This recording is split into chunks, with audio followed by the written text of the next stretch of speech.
The time is 5 o'clock on this Friday evening, August 14th, 2020. It is time now for the Peter Channel 5 o'clock news on this Friday evening, August 14th, 2020. The time is 5 o'clock and the Norton is 84 degrees in Norton, Massachusetts. Top stories on the Peter Channel 5 o'clock news on this Friday evening is Postal Service warns 46 states their voters could be disenfranchised by delayed mail-in ballots. Biden-Trump polls looking remarkably similar to summer of 2016, says Charlie Hurt. Former FBI lawyers set to plead guilty to altering email during Russia investigation. Homeland Security appointments were not legitimate, says government watchdog. Robert Trump, Donald's brother, seriously ill in a New York City hospital. Trump says ready to send $3,400 stimulus check to families on 4 blames Democrats in Congress.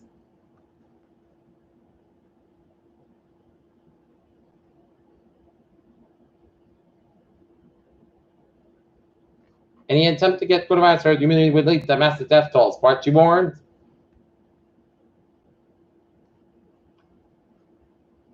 Justice Department says Yale illegally discriminates against Asian and white students in admissions. In Baton Rouge, Louisiana, a Chili's hostess is assaulted over social distancing rules and 3 women arrested, police said. Trump's vow to terminate payroll tax threatens Social Security. California is the first state to surpass 600,000 coronavirus cases. You can't turn a battleship around overnight, as Jared Kushner downplays Saudi stance on Israel UAE deal.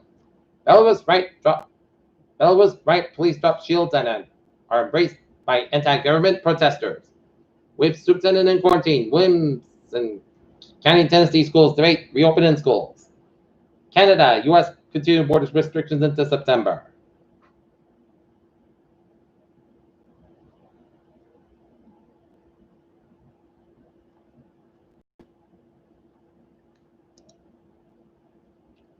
Take a look at the world news. New Zealand Prime Minister Jacinda Ardern on Friday extended the lockdown for the country's largest city after the outbreak of COVID-19. Net and drug distribution initiative reduced malaria cases by 85%.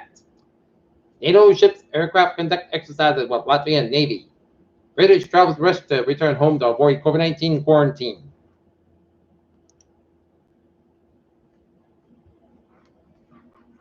Damage control software to track the spread of the COVID-19 virus is being rolled out to U.S. Navy vessels and Navy Level C Systems Command said on Friday. Lawmakers recess until September without COVID-19 stimulus deal. Bipartisan lawmakers raised funds to pay for state election security. Acting Secretary of Homeland Security Chad Wolf and Deputy Secretary Ken Cuccinelli are not legally entitled to hold those positions, the government watchdog determined on Friday. Retail spending in the United States increased slightly in July, but marked the first straight month of growth, the Commerce Department said its monthly report on Friday. More than 1/3 of children and adolescents across the United States eat fast food each day, according to new figures from the U.S. Centers for Disease Control and Prevention. Dow Jones edged higher in a new bid for 28,000, and Tesla AMAT stock lead Nasdaq as looking at the stocks now. Up 34 for 30 at 27.9, 31.02. SP Power dropped 58 cents at 33.72.85, and Nasdaq down 23 for 20 at 11,019.30. FDA finds new top 10 sanitizer ingredient expands more than 157 products. U.S. retail sales slow in July. Obstacles met for nascent economic recovery. Trump says McKesson Corporation to distribute coronavirus vaccine under Operation Warp Speed.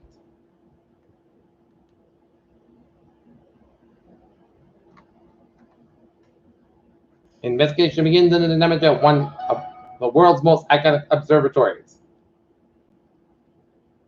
Archaeologists find traces of ancient Benin from 200,000 years ago. Scientists probe some of Uranus as scientists probe the weird alien water inside of Uranus and Neptune. CDC gives 3-month window of immunity after COVID-19 infection. China's Sinopharm potential COVID-19 vaccine triggers antibodies in clinical trials. USC scientists in Los Angeles uncovered likelihood of COVID-19 symptoms, and as COVID-19 cases rise in the U.S., precious plasma donations lag.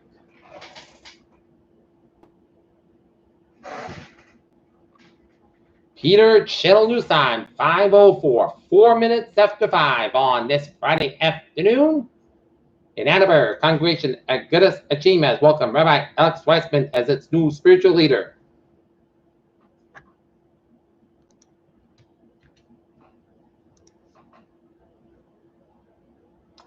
In Taunton, the Department of Public Health said Friday that both Taunton and Fall River were assigned the wrong risk categories for COVID-19 due to more than 100 false positive test results from a single commercial. Stewart said Morton Hospital has $10 million regional substance abuse center. Horseshoes the pits, and these Taunton area residents are game.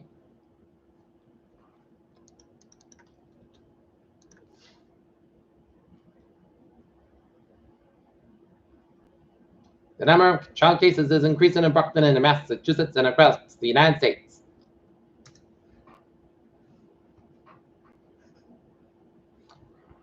Some Quincy students will go back to school part-time as the school committee chooses a hybrid model by a vote of 4-3 on Thursday night.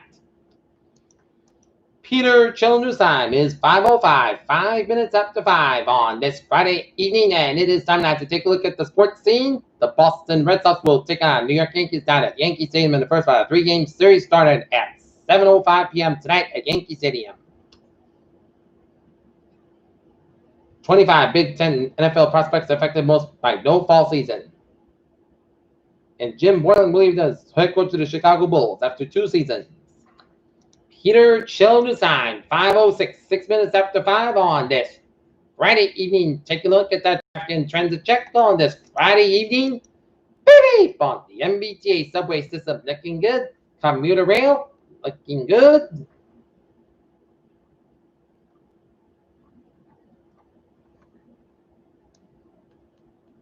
And ferries, they all looking good. Okay, let's take a look at the highways and byways of New England on this Friday evening, the gateway to the weekend. First of all, starting off in Providence and vicinity, 95, a little bit slow between Route 126 and Pawtucket all the way down to downtown Providence. 95 at the northbound side, a little bit slow between Route 10 and Crescent and on the Route 195 in downtown Providence. 195 on the westbound side, a little bit slow between the Providence, Rhode Island, Massachusetts border into the downtown Providence area from Seacon. 146 slow on both ends around Salesville Road in North Smithfield, Rhode Island. 295 at the northbound side, a little bit slow around Route 6 in Johnson. Out in the East Bay, the Jamestown Mount Orphan kind of Ridge is out. Looking good, but the Newport Bridge on the eastbound side, a little bit slow between Jamestown and Newport. And out in the Cape, Sangamo Bridge on the eastbound side, a little bit slow. Bourne Bridge on the southbound side, a little bit slow. And Route 6 on the westbound side, a little bit slow out. Route 124 out in Brewster, Massachusetts, and Route 6 on the westbound side, a little bit slow out. Route 6A in Brewster. 25, a little bit slow out. Route 6 and 28 in Bourne. 495 at the southbound side, slow between 24 and 44 in the Raynham Middleburg area. 24 southbound slow between 120 and Canton all the way down to 27 in Brockton. Route 3 stop and go between Braintree and 228 in the Rockland area, and then hit brakes in between 139 and Must Street all the way down to the Plymouth area around Route 44.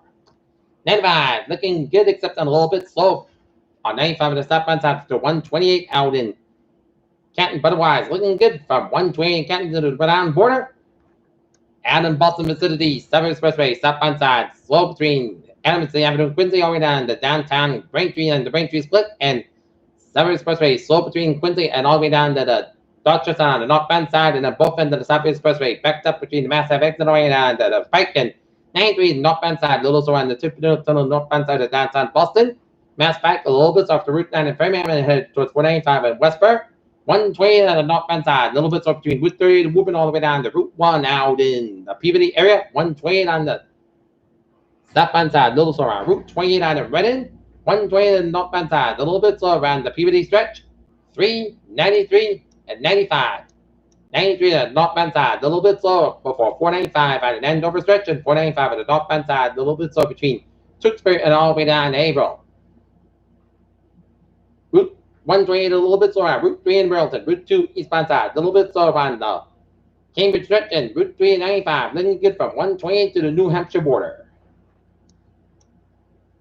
495 a little bit slow between Route 62 and Hudson Avenue to 290 out of Marlborough. 290 westbound side, so between Route 199 and Route 122 in the Worcester area.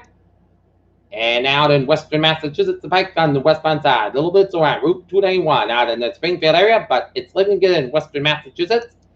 In Connecticut, 291 on the westbound side, a little slower between Route 30 down to Route 91 in Hartford, Connecticut. 84 eastbound side, a little slower on downtown Hartford, Connecticut. And 84 on the westbound side, a little bit slower between the Waterbury area and 84 on the eastbound side, a little slower between 7 all the way down the Newtown stretch from Danbury. And in the Connecticut coast, Merritt Parkway eastbound Southwick between Greenwich and Trumbull, and Bridgeport and Merritt Parkway on the westbound side. Southwick between Hampton down to Milford, and 95 on the northbound side. A little bit slow between Stamford all the way down to Bridgeport, and 95 on the southbound side. A little slow Greenwich stretch, and 95 on the southbound side. A little slow between New Haven all the way down to Milford, Connecticut, and 95 on the southbound side. A little bit slower on the Guilford and Brentford stretch, and 95 on the southbound side. A little bit slower on East Lyme, Connecticut. Up in northern New England, 93 on the northbound side, a little bit on Route 102 in Londonderry, New Hampshire, and Eric Trebek on the northbound side, a little bit on Route 101A in Nashville, New Hampshire, and 95 on the northbound side, a little bit around the Hampton Tolls in New Hampshire, and Kent Preston after Route 16 in the Portsmouth area, and 93 on the northbound side, a little bit between Hudson and Concord, New Hampshire, and up in northern New England.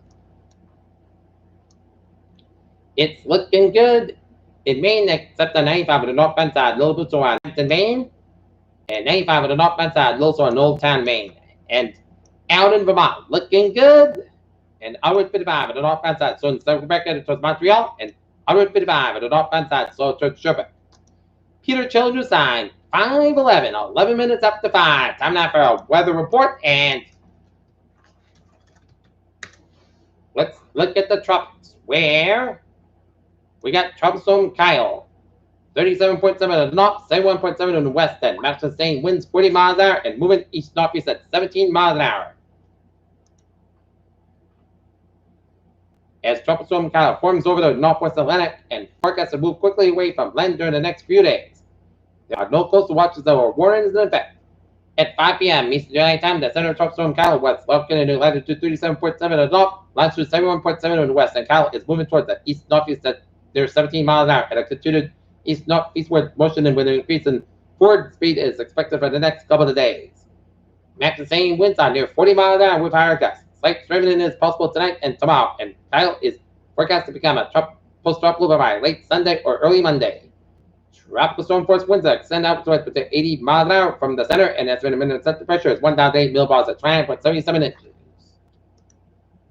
And now, on the Josephine, 5 p.m. advisory, 40 mile per hour winds with a minimum center pressure of 1,004 millibars, located at 17.8 to the north, 56.1 in the west, moving west-northwest at 60 miles an hour, and it's a tropical storm, Josephine.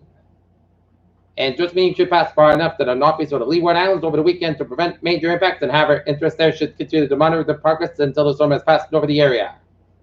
Locally heavy rainfall is possible in the northward Leeward Islands, the Virgin Islands, and Puerto Rico as Josephine passes by to the northeast. Isolated minor flooding is possible in Puerto Rico for Monday. Close at home, looking at the radar shows some light to moderate rain, way south and Nantucket and Martha's Vineyard, and way off Long Island Sound, and some rain showers northwest of New London, Connecticut. But otherwise, a fantastic Friday evening on tap for much of the 6-state New England region. So, if you got any outdoor activities, it is 100% perfect for any outdoor activity. And looking at the forecast discussion, a touch of fall arrives this weekend with temperatures only in the 70s and a gusty northeast wind as high pressure builds across the Canadian Maritimes. The low pressure tracks south of New England, and the low pressure may bring a few light showers to eastern Massachusetts and Rhode Island, especially Saturday and Sunday night. Another low will likely track too far south of New England Sunday, but much if any rain occur here in southern New England.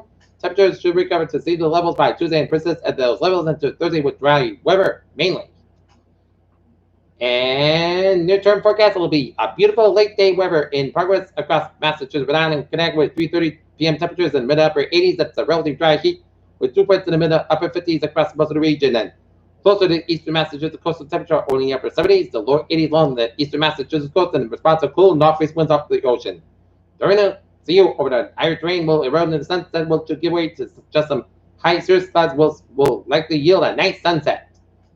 Low pressure stop in New England begins to intensify at 10:25 millibar. High effects in the Maritimes and response low level northeast jet develops of 25-30 knots and 925 millibars. That is the result in ocean effects started cumulus clouds coming up onshore toward daybreak across eastern Massachusetts along with spotty light rain showers on north drizzle. Seasonally cold with lows in the 60s, upper 50s, possible in northwest Massachusetts. Okay, let's take a look at our forecast. It goes like this. Tonight, it's going to be mostly clear sky with a low around 64 degrees. Calm wind coming to north around 6 miles and after midnight. Saturday, slight chance showers, but after 9 a.m., mostly clear sky about 72 degrees. And northeast at about 10 to 13 miles an hour. Gust size 29 miles an hour. Just as 20% for Saturday night. A slight chance showers before 2 a.m. Mostly clear sky about 61 degrees with a low. Northeast with about 6 to 8 miles an hour. Chest pitch is 20% for Sunday. Chance showers blowing between 8 a.m. and 9 a.m. Mostly clear sky about 76 degrees and northeast with about 8 miles an hour. Chance is 30% for Sunday night, a slight chit showers before 2 a.m., then a slight chit showers up to 3 a.m. Pressure bar between 10 p.m. and 2 a.m. wise. Mostly cloudy sky with low around 62 degrees, east at about 8 miles an hour, with winds becoming calm in the evening and chest pitches 20%. For Monday, partly cloudy sky have at 79, low 61 degrees, and northeast at about 3 to 5 miles an hour. For Tuesday, chest showers, partly cloudy sky about 84, and the low will be 62, calm coming westbound 6 miles an hour in the afternoon, chest pitches 50%. And for Wednesday, sunny part cloud sky about 85, low 64 degrees, calm wind coming southwest around 5 miles an hour in the afternoon. Thursday, jet showers and thunderstorms, mostly sunny at 85 degrees, calm wind coming southwest around 5 to 8 miles in the morning, chest pitch is 40%. Thursday night, part cloud about 66 degrees, southwest about 6 miles an hour coming calm in the evening. And for Friday, sunny sky about 86 degrees, cloudy with wind coming southwest around 6 miles in the morning. And right now, not in it, say fair skies and 82 degrees at 5 o'clock. And that's going to be for the Peter Channel 5 o'clock news on this Friday evening, August 14th, 2020. I'm Peter J. Wiggins, and I hope you have a good evening with a good positive to stay safe, be positive, be healthy, and be well. I will see you at 10 o'clock for a 10 o'clock late night report. Hope you have a good evening.